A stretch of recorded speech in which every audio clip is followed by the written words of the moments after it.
We have the latest now in two criminal cases involving two of President Trump's associates. As we first reported on Eyewitness News Live at 5, President Trump's former personal attorney pleaded guilty to campaign finance violations stemming from hush money payments made to two women. And former Trump campaign chairman Paul Manafort has been found guilty on 8 counts of financial crimes. Eyewitness News reporter Goggin joins us live in studio now with more details. Caroline?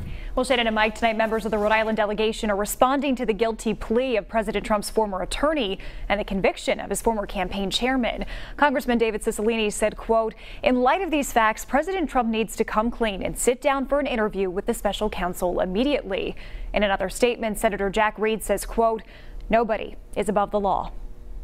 The president's former personal attorney and former campaign chairman, now both felons. It doesn't involve me, but I still feel, it's a very sad thing that happened. I feel very badly for Paul Manafort. After landing in Charleston, West Virginia for a rally Tuesday night, President Trump responded to the news. His former campaign chairman, Paul Manafort, was found guilty on charges brought by special counsel Robert Mueller. He is evaluating all of his options at this point. Manafort's attorney with very little to say Tuesday afternoon. A jury found his client guilty on 8 of 18 charges, but was unable to reach a decision on the other 10.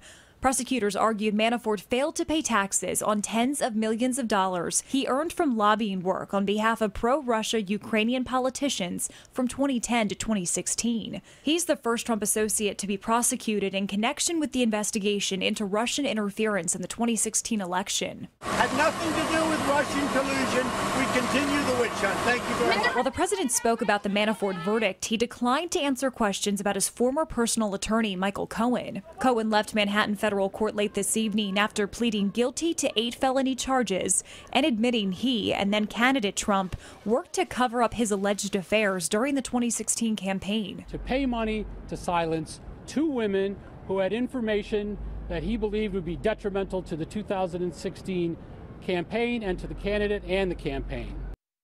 Now, it is important to note the investigation into Michael Cohen is separate from the probe into Russian interference in the 2016 election.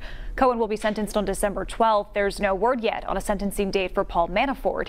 He faces a maximum of 80 years behind bars. His attorney did not comment this afternoon as to whether they would appeal. I'm Goggin, Eyewitness News.